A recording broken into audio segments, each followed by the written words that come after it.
a história, as lutas, as conquistas dos indígenas brasileiros.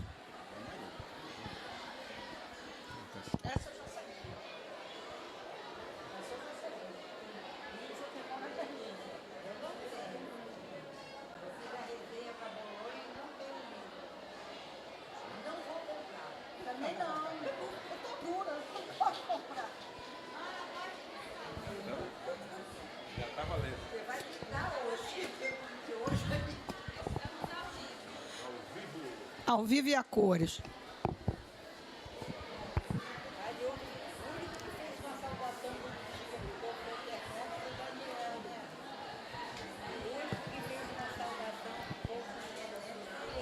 Daniel Munduruku, escritor e professor indígena brasileiro, autor de livros premiados no Brasil e no exterior, recebeu o Prêmio Jabuti, o Prêmio da Academia Brasileira de Letras, o Prêmio Érico Vanucci Mendes, do CNPq, Prêmio Tolerância da Unesco, além de ter diversos livros agraciados com o selo altamente recomendável da Fundação Nacional do Livro Infantil e Juvenil. Graduado em Filosofia, Daniel tem licenciatura em História e Psicologia e doutorado em Educação pela Universidade de São Paulo, USP. Ele também é pós-doutor em Literatura pela Universidade Federal de São Carlos e membro da Academia de Letras de Lorena. Além de sua atuação como autor, realiza palestras e oficinas para crianças, jovens e educadores e organiza anualmente o Encontro de Escritores e Artistas Indígenas, que acontece durante o Salão Finilígio do Livro para Crianças e Jovens. Diretor-presidente do Instituto UCA, isso? Casa dos Saberes Ancestrais, é também comendador da Ordem do Mérito Cultural da Presidência da República. Em 2013, recebeu a mesma honraria na categoria Gran Cruz, outorga máxima que um cidadão brasileiro pode receber e um grande reconhecimento de sua fundamental atuação no contexto do movimento indígena brasileiro. Eu quis ser fiel, porque nada que eu inventasse, criasse para dizer para você, seria mais respeitoso e bonito do que essa sua biografia. Daniel, índio ou indígena? Ei.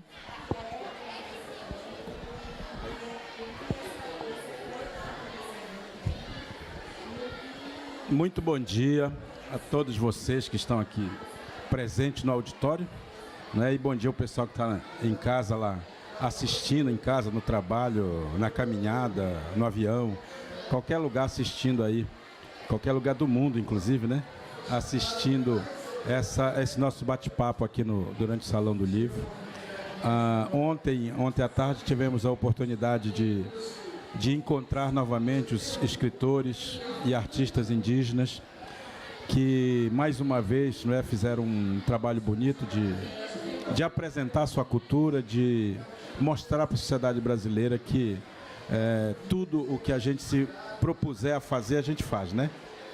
Na arte, na literatura, na política, na economia, enfim, todos os cantos que a gente atua, a gente procura atuar direito, porque a gente não sabe atuar de outra maneira, né?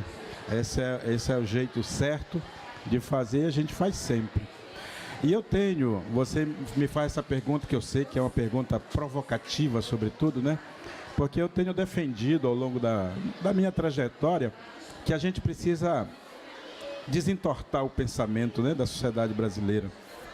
A sociedade brasileira é educada assim de uma maneira equivocada quando se trata da temática indígena, naturalmente.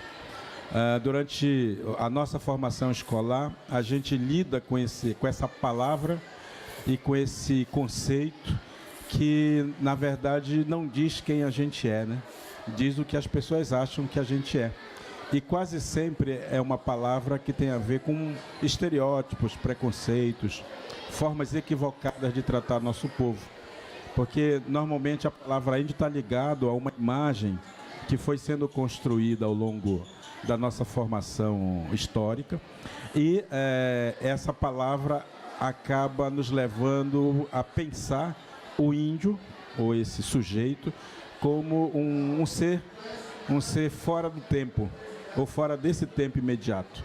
Quase sempre é um ser colocado num tempo passado, né, num tempo pré-cabralino, né? Depois disso ele vai virando, segundo o que a gente aprende, vai virando civilizado, vai deixando de ser, o que é um grande equívoco, na verdade, porque isso é uma ideia política, né? É uma ideologia que vai sendo plantada na cabeça das pessoas para desqualificar a identidade dos nossos povos, daquilo que nós somos de fato. Então essa palavra acaba diminuindo o nosso ser, né? Aquilo que a gente é de fato, porque essa palavra está ligada a ideias como é preguiçoso, é selvagem, é atrasado, é canibal, é sujo, é viciado. Está ligado a coisas ruins, como todo apelido, aliás, né? Qualquer apelido é uma negação. A gente sempre coloca um apelido nas pessoas para dizer o que a gente acha das pessoas. Aí quase sempre ela é menos que a gente, claro. Ou porque é negro, ou porque é gordo, ou porque é magro, ou porque é branco demais, ou é porque tem cabelo assim ou assado, ou porque é uma negação. A gente é perfeito, o outro não, o outro é sempre inferior ao que nós somos. Por isso tudo, isso vai gerando um afastamento. O que é o tal do bullying hoje que a gente fala, né? É quando a gente ignora o outro, quando a gente coloca o outro embaixo do nosso pé e diz o que a gente acha dele. E aí essa pessoa, claro, ela se retrai, se esconde, ela prefere ficar oculta do que se mostrar para as pessoas.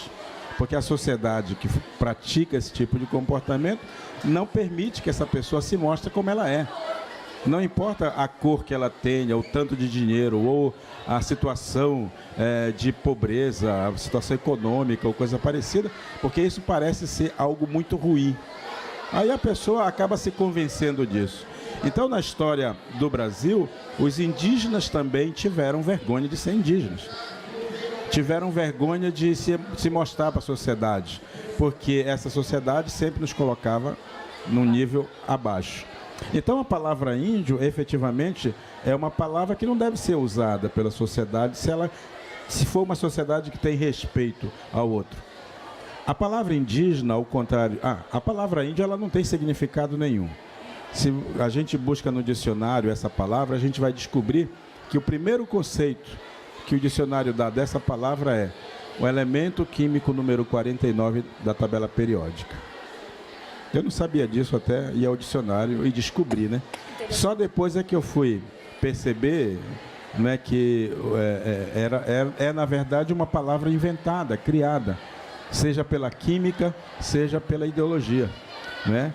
É uma palavra, portanto, que quase sempre nos lembra uma coisa errada, um equívoco, né, no caso da ideologia. Já a palavra indígena, no mesmo dicionário, a gente vai buscar e encontra lá, indígena é aquele originário de um determinado lugar. Então, quando a gente diz assim, o Daniel é um indígena, mesmo que não diga que o Daniel é munduruku, a gente está dizendo que o Daniel é originário de algum povo tradicional. Originário significa o que exatamente? Significa que estamos aqui desde a origem. Antes do Brasil receber esse nome, né? Antes de termos toda essa história mal contada. Então, nesse sentido, eu sou um originário, mas não sou um originário qualquer, eu sou um originário munduruku. Ou seja, quando eu afirmo isso, às vezes os professores mesmo, né, ficam... Mas, Daniel, então você não é brasileiro? É uma das questões, né? Eu disse, não sou. Eu sou, muito orgulhosamente, costumo dizer, um brasileiro nascido munduruku, né? Que é isso que é a minha brasilidade. Eu não abro mão de ser brasileiro, mas também não abro mão da minha origem, daquilo que eu sou efetivamente. E no Brasil, nós somos mais de 300 povos diferentes. São 300 grupos originários que ainda existem, naturalmente. Fora aqueles que ainda não fizeram contato com a sociedade nacional, né? Fora aqueles que já deixaram de existir ao longo da nossa história. E ainda são faladas 274 línguas diferentes. Isso é um absurdo se a gente imaginar que existe um mito, né, de que o Brasil fala português, ou só fala o português. O português é a língua majoritária, mas ela não é a única, né? Ela é uma das línguas faladas aqui e, claro, a majoritária, porque tem toda uma colonização, né, por trás disso, uma ideia colonialista, que nos reporta esse tipo de compreensão. A outra coisa que eu achei importante também da leitura do livro é a questão que você coloca, diferenciando tribo e povo, né? Que muitas vezes é da tribo Munduruku. Não, é do povo Munduruku. Que tribo também é um substantivo que foi utilizado de outras culturas, de outras coisas, mas que também não tem nada a ver. Da leitura do seu livro, a sensação que eu tive é como se você estivesse numa roda gigante. Cada carrocinha da roda gigante tem um tema. Eles vão girando e, a partir de qualquer um desses temas, você pode definir uma série de coisas. E essa roda gigante, no livro, você vai crescendo, colocando as conversas com seu avô, com a sua avó, a origem, e você volta à origem no final com a tradição e a palavra. Então, eu achei isso muito interessante. Além disso, o livro propõe também uma série de atividades para o professor e para aqueles que se interessarem em aprofundar os temas que o Daniel apresenta, que são muito acessíveis. Estão na internet, são possíveis de serem checados e tornados mais complexos, músicas, todo um trabalho que o Daniel coloca, situando a cultura indígena ontem, hoje e sempre. E uma coisa que eu achei também muito interessante é a questão do presente. O presente é uma força motriz. O presente, você tem o passado com os antepassados, com os ancestrais, mas é o presente que faz com que as coisas aconteçam. Eu achei isso muito interessante. E voltando a uma coisa que você falou, dessa coisa do bullying, a Pedro Álvares Cabral recebendo os índios no navio, sentado como num trono, com a hierarquia europeia do rei, da nobreza, e chamaram os indígenas de os negros da terra. Eu achei isso interessantíssimo, porque começa ali a segregação. Quando eu não os identifico dentro daquela humanidade que estava chegando ao país. Então, eu acho que isso também foi uma coisa que prejudicou muito. Você conta duas histórias curiosas, histórias que você mostra bem como é que é a realidade. As senhoras no metrô e a moça na festa do Você Fala Minha Língua. Conta pra gente um pouquinho dessa ou outra história que você ache.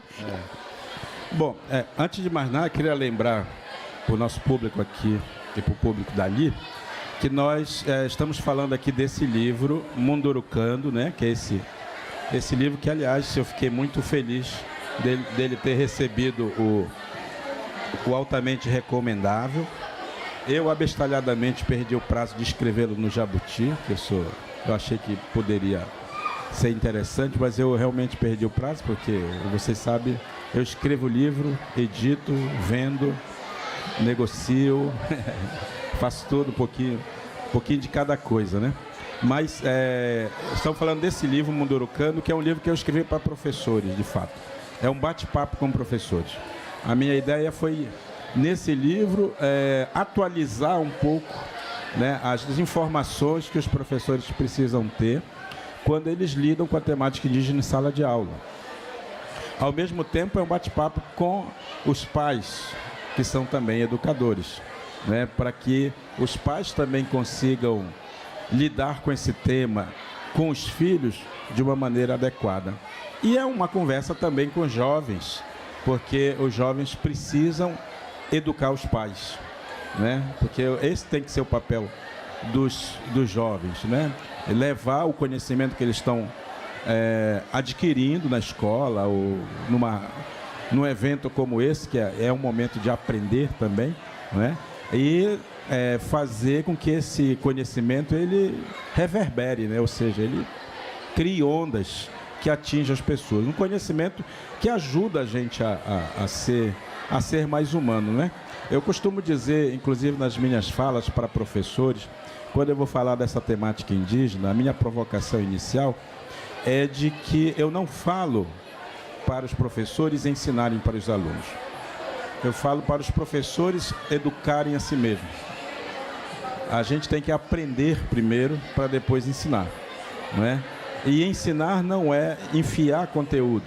Ensinar é partilhar saberes, é partilhar a vida da gente, aquilo que a gente acredita, aquilo que a gente pode fazer com que as outras pessoas fiquem melhores, não é? Então eu costumo lembrar sempre que o conhecimento, ele não pode servir para nos tornar vaidosos. O conhecimento tem que servir para nos tornar melhores humanos, né? Sermos humanos melhores para a sociedade. Tem gente que infelizmente estuda, tem títulos e tudo mais, mas se torna uma pessoa vaidosa, se torna uma pessoa que humilha os outros, se torna, enfim, porque acha que com o conhecimento é para isso. E não é. A pessoa que faz isso, ela não entende nada do conhecimento, né? São pessoas que estão absolutamente despreparadas para terem conhecimento. Porque o conhecimento serve para nos tornar melhores como humanos ou não serve para nada. Ele vai nos desumanizar, na verdade, né? Porque é o que muita gente faz, se desumaniza. Porque quando eu uso o conhecimento para humilhar outra pessoa, eu estou também cometendo com essa pessoa aquilo mesmo que eu estou recusando, renunciando que façam comigo, né? Então esse livro, esse tipo de livro, é justamente um diálogo com a sociedade brasileira, uma conversa com a sociedade brasileira, para que a sociedade possa efetivamente olhar para os nossos povos de uma forma diferente, mais qualificada. Isso é uma coisa. A segunda coisa, que é uma perguntinha, já te passo aí. Só um segundo, porque você precisa levar o microfone. Só um segundo. E a outra coisa importante é que eu costumo usar essas histórias, que são histórias engraçadas, na verdade, bem-humoradas, porque foi uma forma que eu achei de me comunicar com a sociedade. Porque quando a gente fala do preconceito das pessoas, normalmente, se você fala assim, diretamente para ela, falando de preconceito dela, ela se sente violentada. Agora, quando a gente usa o humor, né, a gente usa a parábola, a gente usa uma estrutura de linguagem diferente, a pessoa ri. E a melhor coisa para a gente aprender é rir da nossa ignorância, né? A gente tem que rir da nossa ignorância. A ignorância não é ruim. A ignorância é um caminho para a formação da nossa consciência. A gente só se conscientiza de algo quando a gente se sente ignorante. Isso é coisa de filósofo grego, né? Isso é coisa de Sócrates, né? Que ele usava a ironia como uma das ferramentas de cutucar as pessoas, provocar as pessoas para elas rirem delas mesmas. Quando elas riem da própria ignorância, elas tomam a consciência de que precisam aprender, tá bom? Então, essa é a questão. Daqui a pouquinho eu volto para essa história. Vamos deixar o companheiro ali perguntar, né? Esse nosso grande público que está aqui, assim... Não, pode levar isso aqui, se for o caso. A gente usa isso. Também vocês foram sentados no final? Boa tarde, gente. Bom dia. É que você falou muito na questão, assim, do preconceito entre a questão do seu povo, na questão do índio. Até você chegar aqui, você tem 50 livros, tanto para adulto quanto para criança, que eu fiz aqui uma pesquisa no livro, mas eu pesquisei sobre você. Então, tipo assim, até você chegar onde você chegou, muitos não você levou, muitos não. Então, tipo, hoje em dia você vê muito que as pessoas, em levar um não, elas desistem. Elas preferem não prosseguir, achando que não vai conseguir alcançar. Eu gostaria muito de saber o que te incentivou a continuar, a não parar no meio do caminho, a não desistir de publicar seus livros e tal. Só isso mesmo. Meu nome é Lucas. Alberto da Sampaio.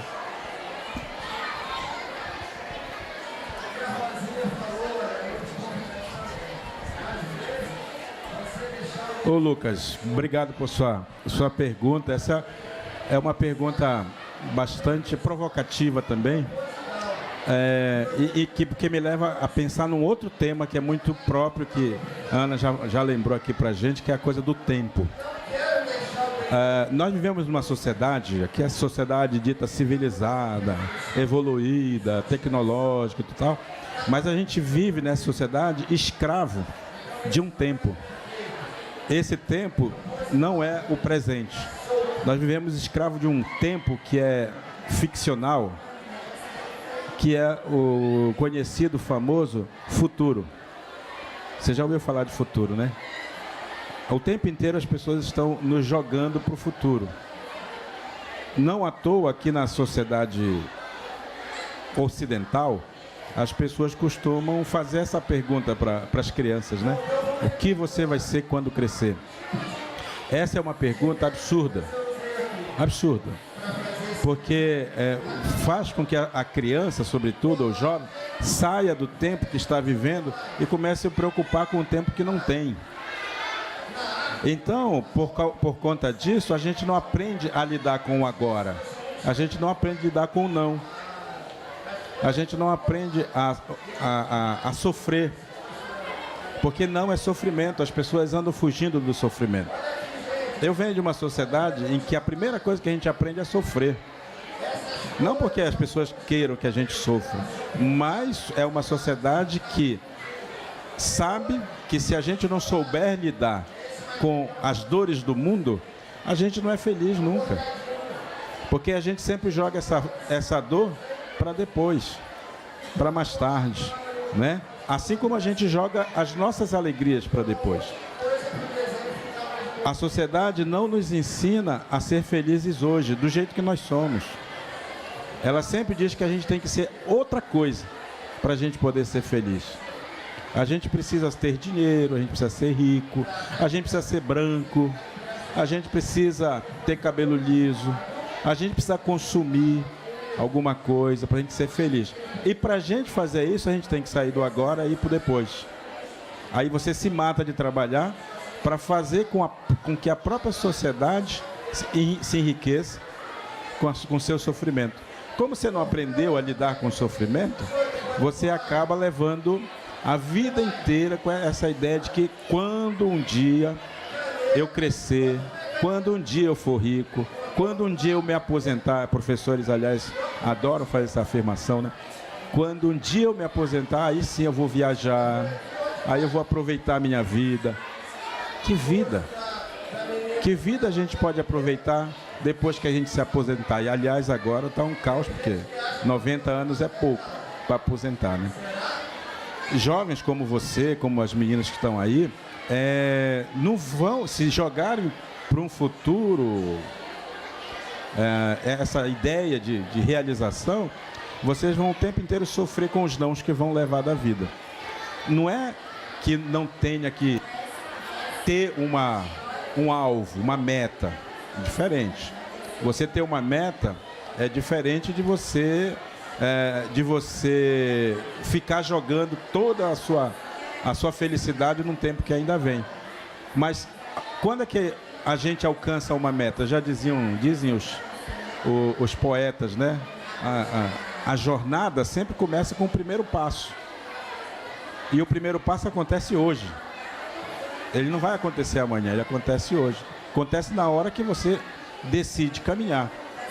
Se você ficar jogando para amanhã, o hoje para você vai ser sempre assim, enfadonho, vai ser chato, você não vai ter criatividade nenhuma. Porque, embora vocês não estejam acostumados com isso, mas o que nos torna criativos é o presente. O futuro não nos torna criativos, o futuro nunca nos vai tornar criativo. Só o agora nos torna criativo, porque é o agora que você tem que sobreviver. É o agora que você tem que ouvir o não. E esse não, ele tem que soar no seu ouvido, na sua cabeça, não como desistência, mas como aperfeiçoamento, né? Então, é claro, eu recebi muitos nãos na minha vida, continuo recebendo, aliás. Porque a vida, o não é só ontem que acontece. O não acontece o tempo inteiro, a vida inteira. E o não são só as pessoas que dizem, né? Não é só uma pessoa amiga ou inimiga que diz. O não, a vida diz o tempo inteiro. A sociedade diz. A sociedade que não tem cara, que não tem rosto. É uma sociedade anônima, né? Que vai ficar o tempo inteiro dizendo. E diz exatamente se você pertence a uma classe social que é considerada inferior ou inferiorizada na sociedade. Não, o seu futuro, diria Cazuza, né? O seu futuro é duvidoso, né? Justamente porque você parece que está amaldiçoado pela sua condição. É o que as pessoas às vezes fizeram a gente pensar, que ser índio é uma maldição, sabe? É uma maldição que a gente carrega com a gente. Não é. É uma bênção, né? É uma bênção. O que eu faço com isso, com essa bênção que eu recebi? Ou eu me entrego aos nãos que a vida me dá e desisto dela, então eu desisto da minha identidade, daquilo que eu sou, ou eu transformo isso aí numa escada para subir e ir adiante, né? Então, recebi nãos de editoras, recebi nãos da sociedade, recebi não de governo, recebi não de professores, recebi não de família, recebi muitos nãos na vida. Isso não me fez entristecer com eles, mas me fez aprender.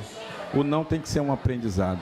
E como eu falei antes, o aprendizado é para nos tornar melhores, não é para nos tornar piores, né? Eu podia odiar a sociedade brasileira por tudo aquilo que ela fez com o meu povo e tudo que ela faz com os povos indígenas.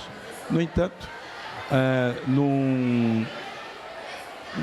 numa atitude, digamos, de reconciliar a sociedade, eu me tornei professor, né? Me tornei um confessor dos meus sonhos para a sociedade. E o ser professor me levou à literatura, que é uma outra forma de dizer sim para a sociedade. Quando a sociedade diz não, a gente vai lá e diz sim para ela, né? E aí vai criando uma relação. Se a sociedade fica melhor com isso, eu não sei. Eu me sinto muito realizado fazendo isso.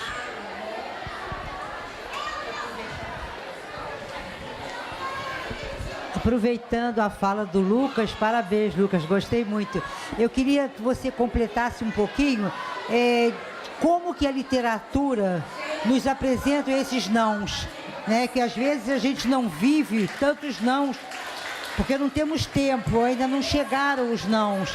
E um bom livro, uma boa história, um bom livro de literatura pode nos trazer nãos que vão fazer a gente refletir sobre isso.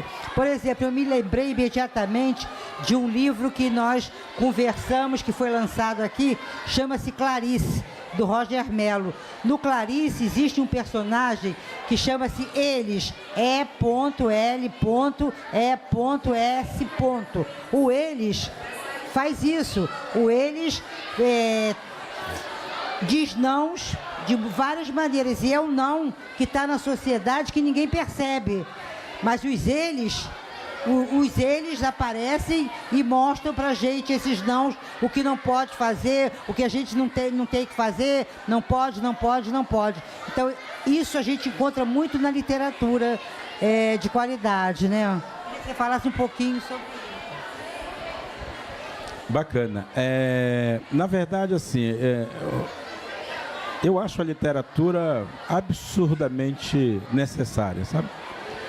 Porque ela tem uma magia que me impressiona bastante, que é a possibilidade de a gente vivenciar muitas experiências que personagens vivem, experiências que o narrador, os narradores, ou todas o enredo da história nos apresenta, que nos permite trabalhar dentro da gente esse espírito, né? Um espírito humanizador, eu diria. E só quem lê muito, obviamente, vai conseguir captar essas filigranas da própria literatura. Quem lê pouco, ou quem fica muito só no subterfúgios das novelas, por exemplo, que ficam nos apresentando sempre essa coisa do bem e do mal. Quase sempre o mal é mais interessante do que o bem, né? Quase sempre o mal nos leva a ser felizes mais instantaneamente do que o bem, porque quase sempre personagens das novelas que são bons, eles são sofredores, né? Por muito tempo, pelo tempo que dura a novela, né? Ele só se realiza, só se dá bem, por assim dizer, no final, como se a gente precisasse viver a vida inteira sofrendo e no final a gente ganha o paraíso, que é o discurso também religioso, né? O discurso cristão. A gente sofre, aí porque a gente foi expulso do paraíso, né? A gente sofre, um dia a gente morre e volta para o paraíso. Esse tipo de discurso, né, é um discurso que está muito presente na sociedade, e as novelas, sobretudo, e os filmes de Hollywood trazem muito esse embate entre o bem e o mal, e que a literatura vai além disso, né? Porque a literatura, ela nos apresenta várias possibilidades de existência, né? E na literatura a gente pode ser o tempo inteiro felizes, ainda que a gente possa estar questionando a sociedade, ainda que a gente perceba que a sociedade às vezes nos maltrata. Mas isso é uma consciência que a literatura nos dá, eu acho, sabe? Que a gente trafega por esse universo todo que a gente vive, a gente sofre pra caramba, né? A gente é humilhado, a gente é detonado e tal, mas no caso dos povos indígenas, eu diria, a gente aprende a ser feliz agora, nesse instante, e sabe que viver é lutar, né? Viver é lutar, viver é reagir, viver é resistir, né? Viver é resistir. A vida é luta renhida, já dizia o poeta, exatamente. E isso é real, é verdade, né? Só que a gente não pode ficar preso a essa maldição que nos jogaram, né? Que o cristianismo jogou sobre a nossa cabeça, o judaísmo jogou sobre a nossa cabeça, e depois a coisa da culpa cristã, não é? A gente tem que fugir disso e perceber que esse discurso da culpa, ela está aliada à ideia da miséria, né? A ideia de a gente aceitar a maldição. Eu nasci pobre, é uma maldição, então eu não vou lutar porque foi Deus que quis, né? Aquela música do Gilberto Gil, da procissão, né? A procissão vai seguindo, as pessoas acreditam nas coisas lá do céu, mas elas precisam aqui na terra arranjar um jeitinho para viver. Um dos livros que mais me chocou, quando eu fazia um trabalho para uma editora e eu estava analisando o catálogo dessa editora, esse livro não consta mais em catálogo, foi o Cão Vivo, Leão Morto, do Ari Quintela, que é um menino que sai do sul, vai passar férias em Mato Grosso, e aí eles vão a uma caçada e tem um batedor, um guia, que é um índio, e esse guia sai, quando ele volta, o menino, alguém do grupo atira e mata. E o menino fica numa comoção, porque era uma pessoa muito querida, era uma pessoa que conversava com ele, que contava histórias. E aí a pessoa vira assim, eu não sei por que você está assim, era apenas um índio.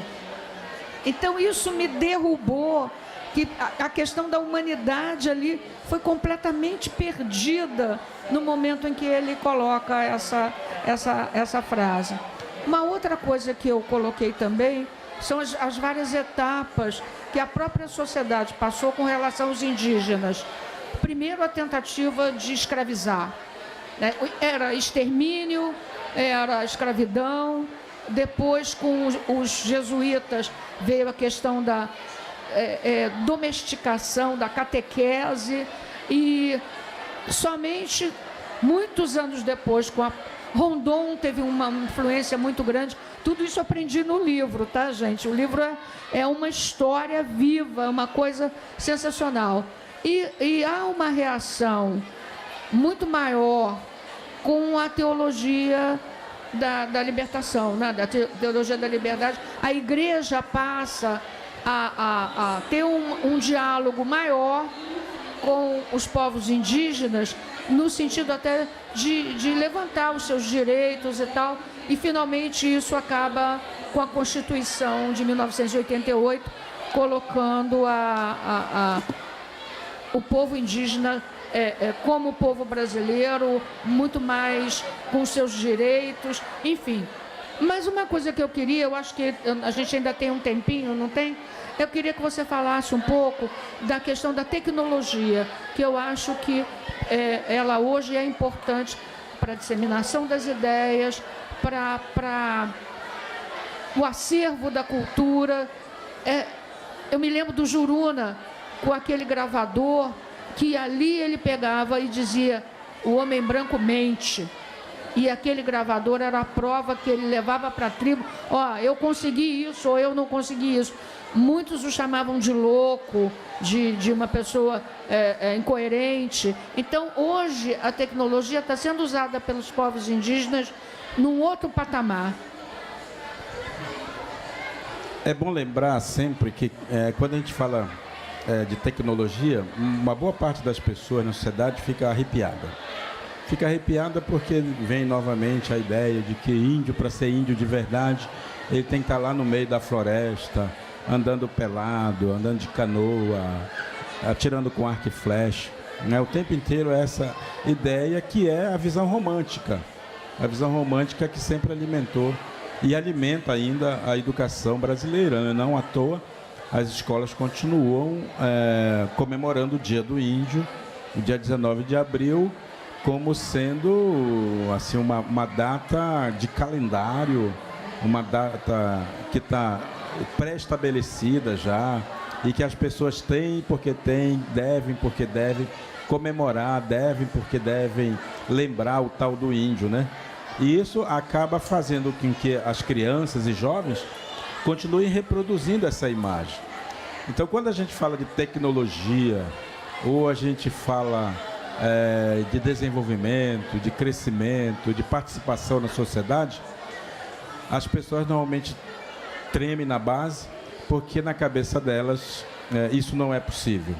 E não é possível que o índio, né, usando aqui a palavra do jeito que é usada pelas pessoas, que o índio ele esteja na universidade, ele escreva livro, ele participe da vida econômica brasileira, ele seja ator, ou músico, ou faça filmes, etc, etc, tal. Então, esse é um primeiro elemento dessa questão.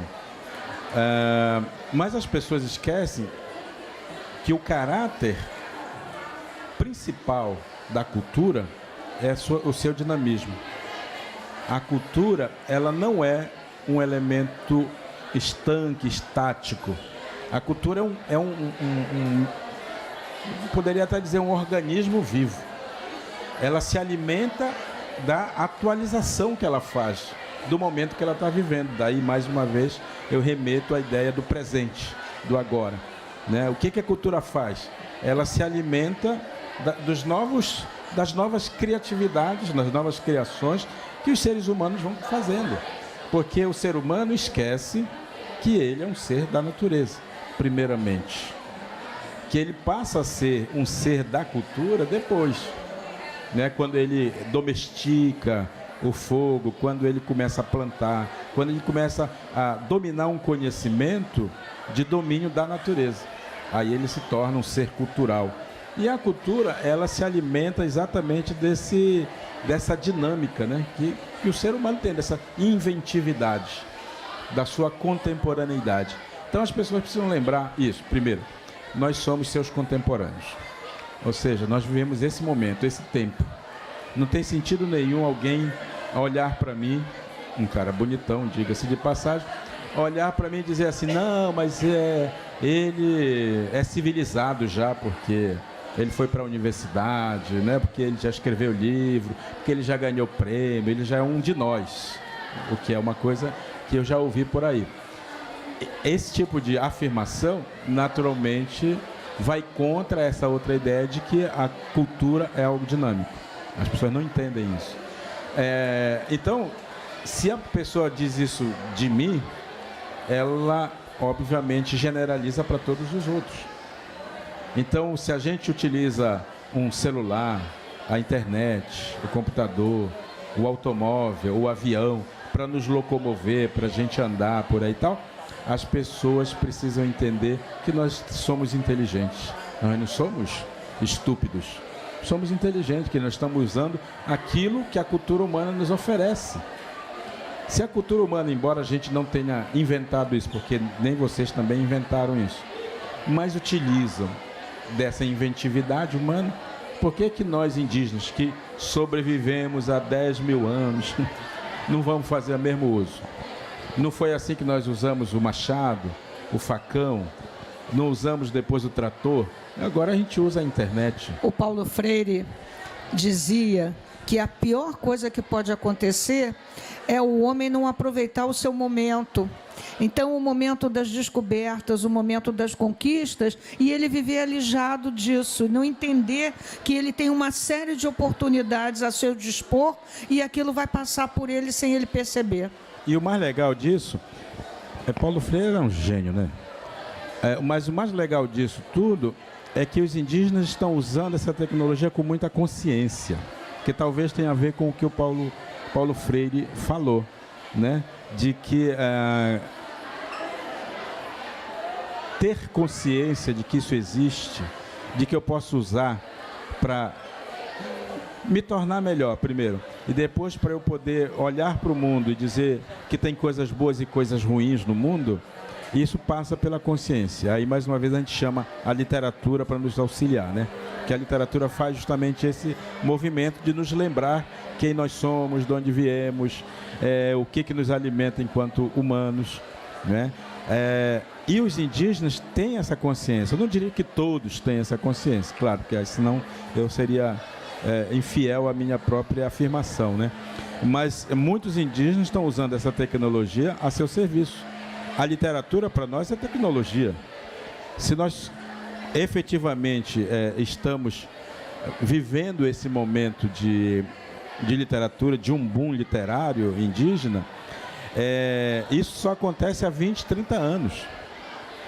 Olha só como é um povo inteligente.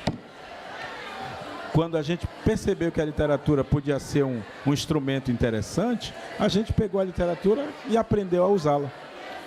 Quando a gente aprendeu que a usar como sujeito, exatamente. Quando a gente percebeu que o celular, que a internet podia ajudar a gente a denunciar invasões de terra no nosso território, a gente pega isso e usa. Inteligência pura, né? A gente vai criar? Não, se tem gente criando, por que a gente vai se dar o trabalho disso, né? Eu acho que o povo indígena, nesse sentido, ele é muito tranquilo, sabe? A gente não quer ser dono de nada de fato, mas a gente quer fazer parte de tudo, né? Porque nós educamos as nossas crianças assim. A criança indígena é aquela que pode participar de tudo. de todas as coisas, das danças, dos rituais, dos cantos, do banho no rio, do banho na cachoeira, de subir na árvore, de nadar, enfim. O adulto está lá olhando para ele, está fazendo a parte dele como adulto.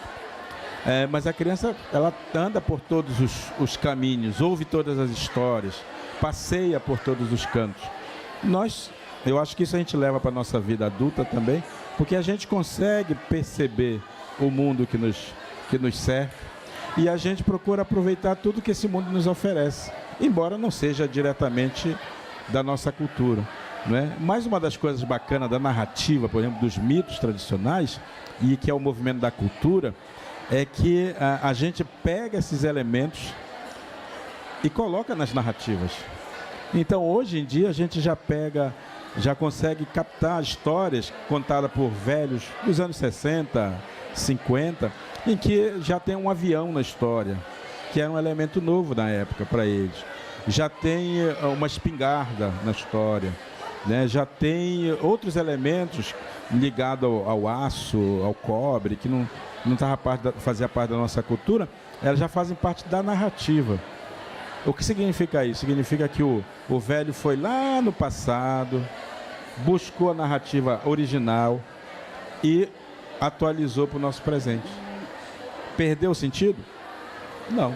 Ele simplesmente fez um movimento de presentificar, porque faz sentido para a criança que escuta, que a criança já sabe o que é um avião. Já está Só que ele ressignifica aquele objeto.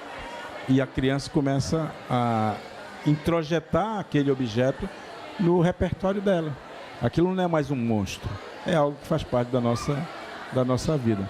Daqui a pouquinho vai ter histórias com celulares, né, com internet, com esses outros equipamentos.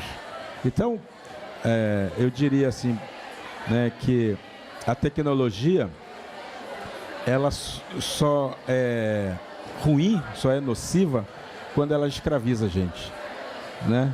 Ela só é ruim quando ela nos prende num lugar que às vezes é o lugar do consumo por si só, né? Mas a tecnologia é um bem, é um benefício, é uma coisa positiva, se a gente consegue usar isso como instrumento de conhecimento, e o conhecimento naquele sentido, daquilo que eu sei, para me tornar um humano melhor. Porque tem gente usando a tecnologia para falar mal dos outros, tem gente usando tecnologia para mentir, para impor o ódio para os outros, né? Para fazer bullying, né? Para fazer notícias falsas. Isso aí é um uso da tecnologia que tem a ver com a questão econômica, tem a ver com questões políticas, ideológicas, que destroçam a possibilidade de a gente viver melhores enquanto cidadãos. Uma outra coisa que eu achei também muito interessante foram os jovens indígenas que se uniram pelo jogo de futebol. Eu achei isso, sabe, eram diferentes povos, estavam estudando em Brasília e criaram a União das Nações Indígenas. Começou jogando futebol. E aí, de repente, eles começaram a se encontrar depois do jogo de futebol, a conversar, a ter outras ideias, a falar de política, a falar das suas próprias necessidades. E isso tudo criou uma outra realidade também para esses jovens que, quando voltam para as suas aldeias, eles também vêm cheios de ideias, até para dar uma dinâmica nova às reivindicações, aos direitos. E a questão também, que eu acho que você coloca muito bem, é da ambição pelas terras indígenas, a ambição pelos minérios, pela riqueza que existe nas terras indígenas. Então, a demarcação, apesar de a gente saber que o dono sou eu, o dono é o povo indígena, ele já estava ali antes, ele foi sendo cada vez mais expulso. Mas uma coisa também que a gente muitas vezes não sabe é que nem sempre o índio foi, deixou as coisas acontecerem. eles também brigaram, lutaram e não aceitaram as coisas. Fala um pouquinho dessa coisa de você não aceitar, de você lutar por aquilo que acredita. Então, eu desenvolvi melhor essa ideia durante a minha pesquisa de doutorado. Eu fiz uma tese de doutorado na USP em 2010, em que eu falei sobre o movimento indígena, o caráter educativo do movimento indígena.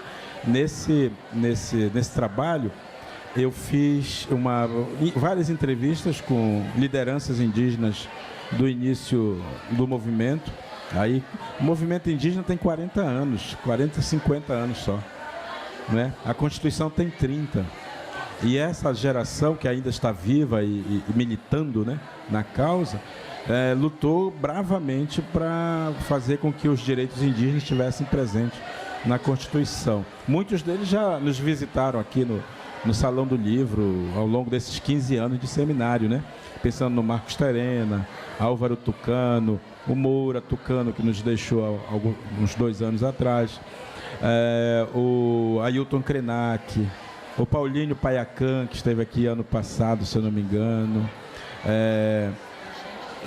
que foram pessoas que atuaram decisivamente, né, para inscrever na Constituição brasileira o direito dos povos indígenas. Porque até a Constituição, você lembrou ainda há pouco, os indígenas eram considerados cidadãos de segunda categoria, tutelados.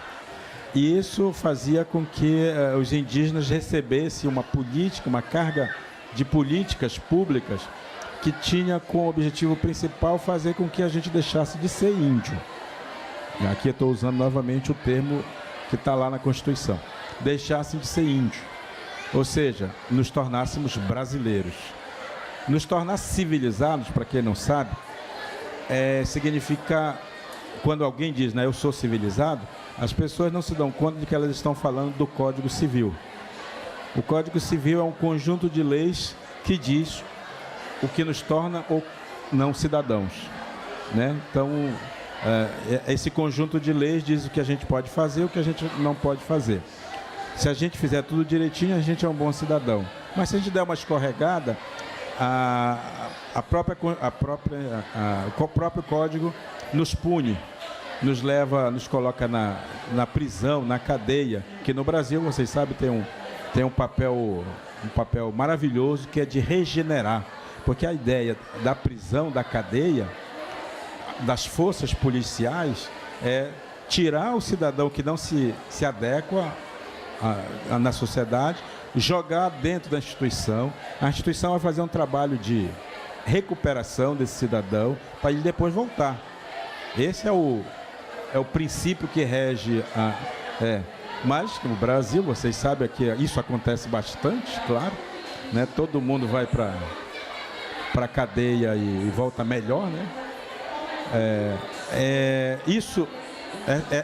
Essa ideia do civilizado que a sociedade tem não leva em conta essa coisa do civil. Então, o indígena não era considerado um civilizado porque a vida dele, a cultura dele não se adequa ao Código Civil brasileiro.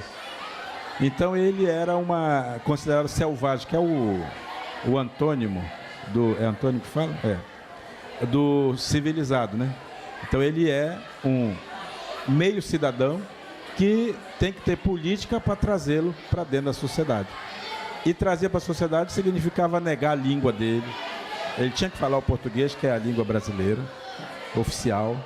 Ele tinha que aprender as mesmas coisas que as crianças da cidade aprendem. Ele tinha que ter carteira de trabalho, RG, CPF e pagar impostos. Esse é resumindo, né, o que nos torna cidadãos, pagadores de impostos, né, basicamente. E a Constituição de 88, pela luta da sociedade brasileira e dos povos indígenas, do movimento indígena, já faz um corte. Diz, não é nada disso. Os indígenas têm o direito, são brasileiros, primeiro, e têm o direito de continuar indígenas. Eles serão brasileiros diferenciados dentro da sociedade. E caberá ao Estado brasileiro oferecer todas as condições para que eles exerçam plenamente a sua cidadania. Mas a cidadania já não é mais aquela de se deixar de ser. É a sua cidadania indígena dentro do Brasil, né? Aí vem todos os direitos de educação, escola bilíngue, escola diferenciada, tratamento de saúde que leva em consideração os sistemas de cura dos povos indígenas, a demarcação do território, que a Constituição daquela época garantiu que em 5 anos todas as terras indígenas no Brasil seriam demarcadas. Já se passaram 30 anos e as terras estão diminuindo, porque aí entra em campo uma parcela da sociedade brasileira que não se contentou com isso. Foi mais ou menos como fizeram o tal do golpe agora, recentemente, no Brasil, né? A sociedade, uma parcela da sociedade não se contentou de que a distribuição de renda acontecesse, que a diminuição da pobreza diminuísse.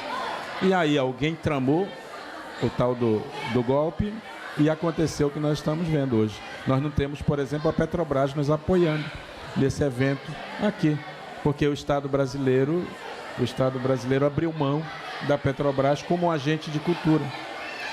Entregou a Petrobras na mão de meia dúzia de acionistas. Para onde é que vai essa riqueza que antes ia para o povo brasileiro? Para meia dúzia de acionistas. Então, o que aconteceu lá na Constituição, depois da Constituição, foi mais ou menos a mesma coisa. Aí tem essas forças que estão ligadas com o agronegócio, com o pessoal que quer, com os mineradores, com o pessoal da construção civil, né, que queria construir as grandes hidrelétricas e que tinha a ver, claro, com a indústria de geração de energia. Essa gente toda se reuniu e começou a questionar a Constituição. E hoje nós temos uma série de leis, de projetos de leis, né, de PLs, para rever a Constituição. E rever a demarcação. A demarcação de terra hoje é uma prerrogativa do Executivo. Eles querem levar para o Legislativo. Então vocês imaginam o que vai acontecer com o Legislativo, onde tem uma bancada chamada de BBB, né, Boi, Bala e Bíblia. É a bancada BBB que tem hoje, que está funcionando no Brasil, que são pessoas que, na verdade, formam um único conjunto de interesse, né? Que é de detonar o Brasil, né? Diga, moça. Oi, tá ouvindo? Estou ouvindo. Eu tenho uma pergunta relacionada a isso, vou tentar resumir. Porque eu acredito que hoje em dia, nos povos indígenas, também tem vindo uma ocupação dessa bancada da Bíblia, né? Os evangélicos estão entrando muito e evangelizando muitos índios.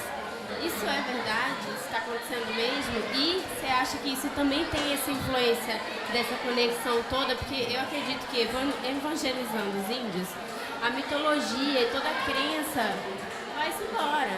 E por isso também a grande, né, preocupação de vocês do cuidado com a terra, que faz toda a ligação com as falas todas. Então eu acredito que essa conexão está muito bem amarrada e me preocupa um pouco, né, de um modo geral, pensar que isso está acontecendo mesmo. E é verdade, está acontecendo mesmo. Começou mesmo? Yasmin, o pior é que não está acontecendo lá na floresta, está acontecendo aqui. E isso, naturalmente, é um movimento inteiro de colonizar o pensamento brasileiro, novamente. Né? Jogar o pensamento brasileiro dentro de uma realidade que aliena. Quando os indígenas são, desde o século XVI é assim, na verdade, né? Os jesuítas chegaram em 1553 no Brasil. Não, em 1549, que eles chegaram definitivamente no Brasil. Antes disso, eles vieram, rezaram a primeira missa, a gente sabe tudo mais, mas efetivamente eles chegaram aqui 50 anos depois. De lá para cá, eles dominaram durante muito tempo, era só a Igreja Católica, era o segundo poder que havia, né, no mundo. No século XX houve um boom muito grande dos movimentos messiânicos, movimentos evangélicos e tudo mais. Inclusive tem um livro assim, que eu considero uma obra-prima que chama Os Demônios Descem do Norte, que é um livro que fala sobre esse movimento de chegada de missionários evangélicos no Brasil e que foram dominando os territórios indígenas. E eles vinham com o princípio da evangelização, mas eles não queriam isso. Eles vinham para cá para fazer biopirataria. Eles vinham para cá para levar riqueza, o conhecimento tradicional. Dessa época surgiram as primeiras denúncias de que estavam levando o sangue dos Yanomami para fazer experimentação. Estavam levando esperma dos indígenas para experimentar fora, para ver o que eles tinham, o seu componente biológico, que é pirataria isso. E eram coisas que eram levadas assim, se sabia, né? Os militares deixaram isso acontecer demais no Brasil, né? Porque foram os primeiros que abriram as portas para as igrejas evangélicas, né? E claro, tinha um princípio claro, fazia parte também do crescimento do Brasil a entrada norte-americana para cá. Eles vieram a história a construção da Transamazônica, da hidrelétrica de Itaipu e não sei o que as pessoas estão fazendo um puta alarde dizendo que os militares eram os bambambam, mas tudo isso fazia parte de um complô para levar as riquezas. O mesmo complô que está acontecendo agora, eu repito. E quando essa bancada, essas três bancadas se juntam e formam uma maioria no Congresso, elas vão aprovar, como já estão aprovando, a coisa do transgênico, como já foi aprovado, o porte de arma, claro, a entrada de igrejas em territórios indígenas, e o que está em pauta agora é a exploração mineral em terra indígena. E por isso eles estão fazendo uma PL que chama PL do Marco Regulatório. Essa PL que está nela dizendo assim que só é considerado terra indígena aquelas terras que eram efetivamente habitadas por indígenas até 1988. E aí com isso eles quebram toda a possibilidade de ampliação de território, de povos que não estavam no seu território nessa época, etc. Esse marco regulatório que eles estão criando digamos, um desserviço, não aos indígenas, é um desserviço ao Brasil. Porque aí eles vão detonar com as nossas nascentes, vão detonar com as nossas riquezas minerais, vão detonar com o conhecimento da flora e fauna, né? Eles já estão detonando com o IBAMA, por exemplo, já estão fazendo o IBAMA se tornar... A FUNAI já foi entregue para meia dúzia. Então, tudo isso, até o final do ano, a gente vai ter uma série de conflitos que ainda vão acontecer, porque eles vão querer aprovar tudo isso antes das eleições de outubro. Isso, obviamente, se um outro golpe não estiver no horizonte deles, enquanto a gente está assistindo a Copa, alienadamente assistindo a Copa, né? Porque é na surdina que os bandidos trabalham, vocês sabem, né? É assim que se faz os bandidos, né? Enquanto a gente dorme, né? O ladrão está achando um jeito de entrar na casa da gente, né? Infelizmente é isso. E com relação à entrada missionária em terra indígena, e eu já me posicionei em artigos, em vídeos a respeito disso, eu acho uma afronta ao caráter laico do Estado brasileiro. A princípio, a Constituição diz que os indígenas, eles devem ser cuidados, justamente por não compreender a sociedade brasileira como um todo. Eles são responsabilidade do Estado brasileiro. Por isso nós temos a FUNAI. A FUNAI é o braço do Estado brasileiro cuidando da política para os indígenas. E esse Estado, portanto, os indígenas, o território indígena é do Estado brasileiro, o Estado não deveria permitir a entrada de religiões, qualquer que fossem elas, sem a permissão devida da comunidade, embora isso também seja duvidoso, mas não deveria permitir a entrada de ninguém em terra indígena, justamente para defender o caráter laico do Estado. Do mesmo jeito que tem gente aí dizendo, tire a cruz dos departamentos públicos porque o Estado é laico, as pessoas não olham para os indígenas do mesmo jeito, né? Dizendo, isso aqui é um Estado laico, quem manda aqui é o Estado brasileiro. Então, uma igreja não pode ficar implantando, porque senão ela vai fazer isso, destruir a cultura daquele povo. E quem tem que cuidar da cultura daquele povo é o Estado brasileiro. Mas é justamente aí onde eu acho que a igreja está entrando. É na falta do Estado, não só, né? Não é na falta do Estado, é em parceria com o Estado. O Estado abre a prerrogativa, quando ele se junta a esse grupo, ele abre a prerrogativa de que eles podem fazer as leis que são favoráveis a eles, né? E contra o povo brasileiro. Esse Mundurucando é o 2, mas ele é absolutamente completo, ele independe de qualquer outro tipo de leitura para que ele possa ser entendido e aplicado pelo professor ou por estudiosos ou por qualquer pessoa que queira compreender melhor e da maneira correta a questão indígena no Brasil. O que tem no Mundurucando 1? Então, a ideia de fazer um livro chamado Mundurucando é uma provocação filosófica, eu diria. Porque normalmente quando o ocidental, né, o ocidental está pensando, ele está filosofando, não é assim? Pensar é sinônimo de filosofar, ou filosofar é sinônimo de pensar, tal, a pessoa fica assim meio... Aí eu me pergunto, né, quando um munduruku está pensando, o que ele faz? Ele está mundurucando.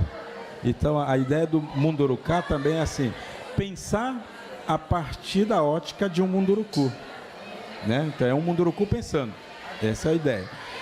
O primeiro Mundurucando eu reuni, porque eu já tinha essa ideia. Aliás, meu blog, ele tem esse nome, Mundurucando, né? A ideia era já, então, provocar as pessoas. No Mundurucando 1, eu juntei uma série de artigos que eu escrevi e não tinha publicado em lugar nenhum. Como eu criei o selo UCA Editorial, que é um selo da minha própria autonomia, como diz... da minha, é meu, por assim dizer, aí eu mesmo quis fazer a edição desse livro. Eu quis juntar esses artigos, que são artigos que tratam de diferentes temas, né? Ele não tem uma unidade temática como o Mundurucando 2, mas ele discute alguns temas, como educação. Tem um texto bonito lá, né, que chama Educação do Corpo, da Mente e do Espírito, né, que é falando sobre a arte de educar indígena. Por exemplo, é um texto que não está aqui. O caráter laico do Estado brasileiro está nesse livro, Mundurucando. É um ensaio mesmo, não é um artigo científico, não, é um ensaio, é um livre pensamento, né, a respeito disso. Sobre o tempo, tem uma coisa sobre o tempo indígena, o tempo da natureza e o tempo dos homens, digamos assim. Então tem vários temas que eu vou desenvolvendo. Esse Mundurucando 1, ele esgotou já faz algum tempo. Eu ainda não tive tempo, na verdade, de pensar numa segunda edição ou numa segunda impressão, uma reimpressão desse livro. Embora eu veja que as pessoas estão querendo.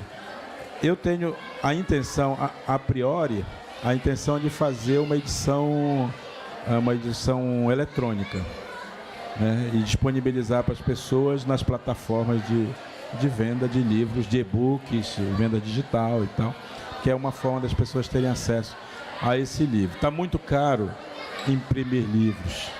E no meu caso, que é uma editora pessoal, particular, a distribuição também é muito difícil. Eu não faço distribuição, eu trago os livros comigo e vendo os livros nas minhas palestras, minhas conferências e tudo mais. Mas vocês sabem que além dos meus eu levo trocentos outros, né? Aonde eu vou, eu sou que nem um jabuti, assim, eu coloco na minha corcunda aqui, na minha cacunda, os livros e vou levando, né? Para apresentar a literatura indígena, eu não posso apresentar só a minha literatura. Eu tenho que apresentar também dos outros parentes indígenas que escrevem. Então, levo Cristino, Iaguaré, Olívio, Renê, o Krenak. Levo todo mundo que eu posso, que eu tenho acesso, porque isso também exige um investimento financeiro, compra de livros, compras e venda de livros o tempo inteiro, né? E eu costumo dizer que eu vivo de literatura, né? Mas eu não vivo de direitos autorais. Eu vivo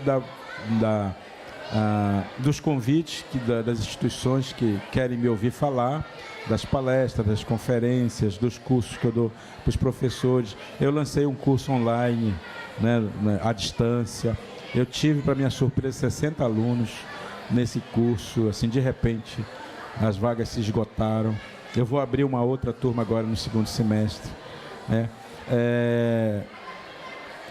E além disso, eu tenho ainda que ganhar dinheiro, né? Então, eu tenho que fazer todo esse movimento que eu faço de difundir a literatura.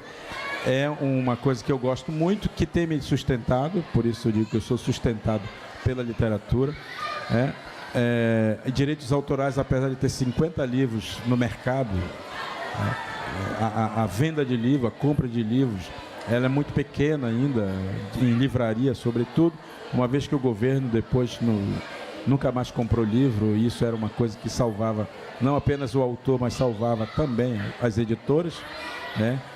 Acabou diminuindo muito essas entradas, né, para as nossas contas bancárias, né, como escritores. Por outro lado,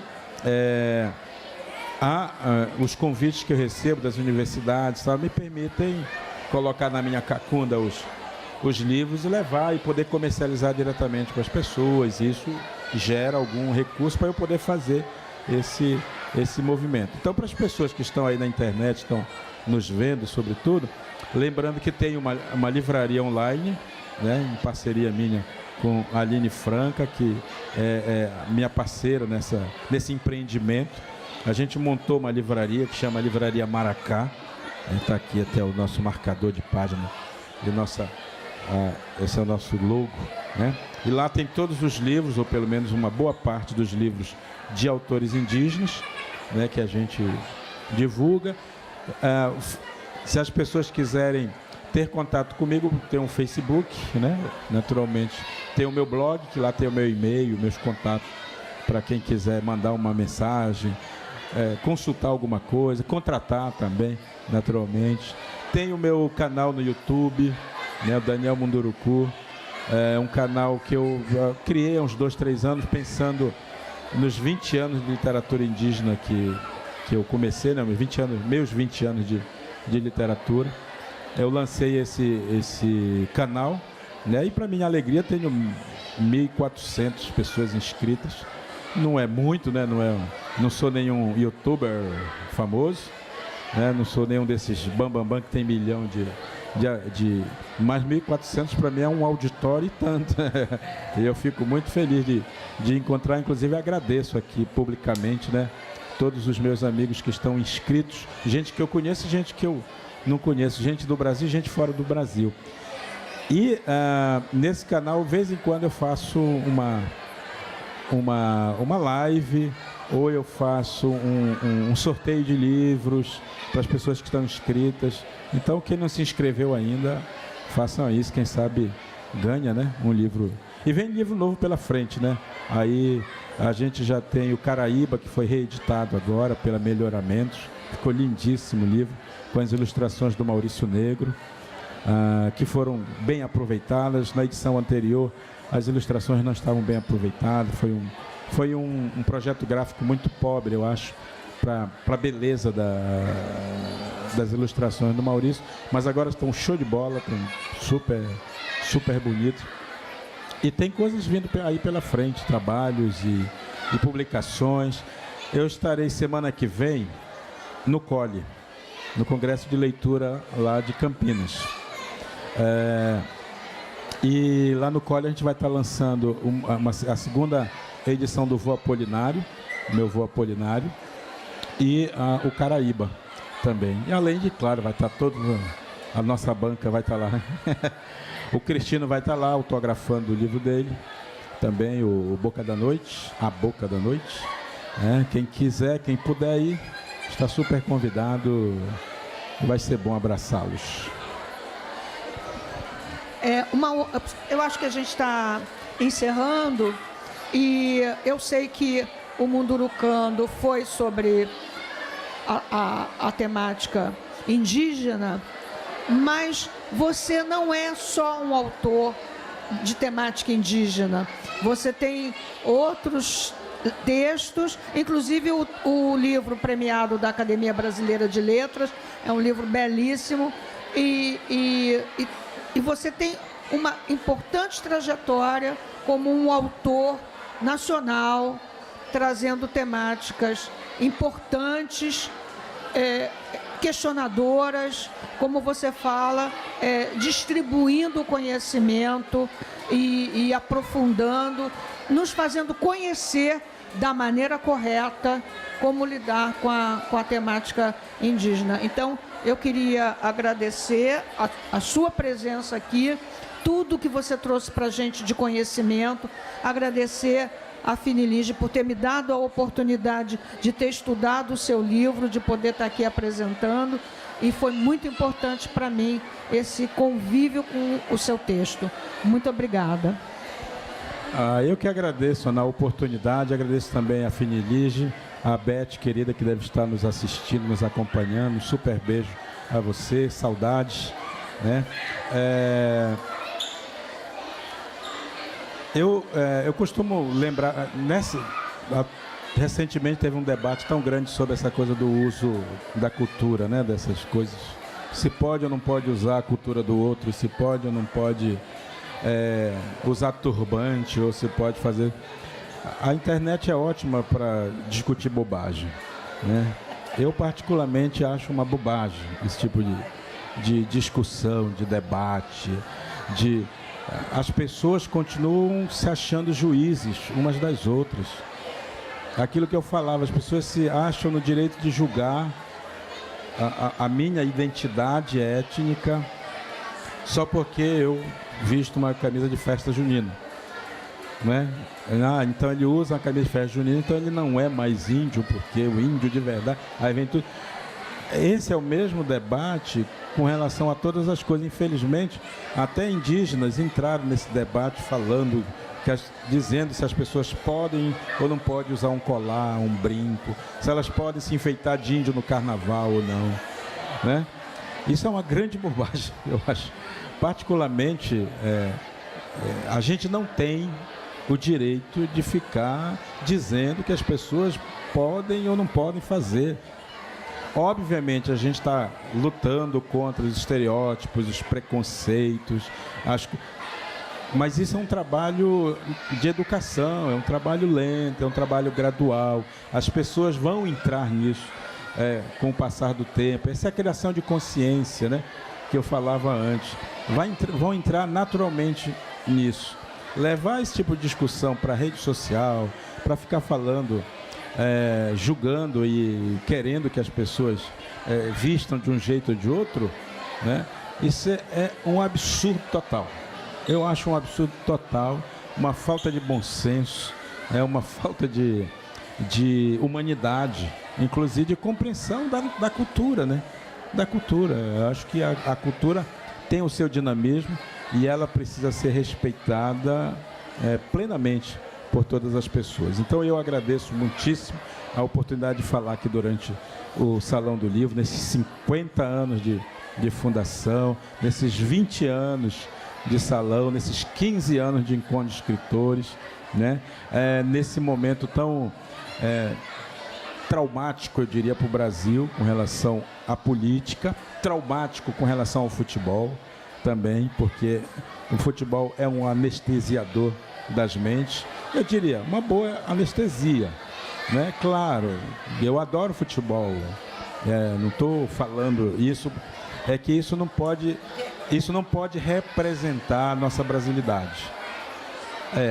A brasilidade que nós carregamos com a gente tem que ser diuturna, tem que ser de manhã, de tarde, à noite, 365 dias por ano e para sempre, para a vida inteira, tá bom? Então eu desejo ao Brasil que seja campeão, naturalmente, né, no futebol, mas sobretudo eu desejo um Brasil que seja consciente, um campeão de cidadania, né?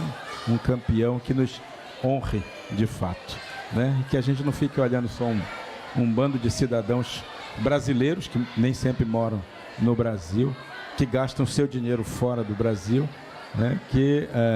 E que ganham milhões, que é uma afronta à nossa própria situação econômica. Eu adoro o futebol, mas eu quero um Brasil além do futebol. Um beijo para vocês.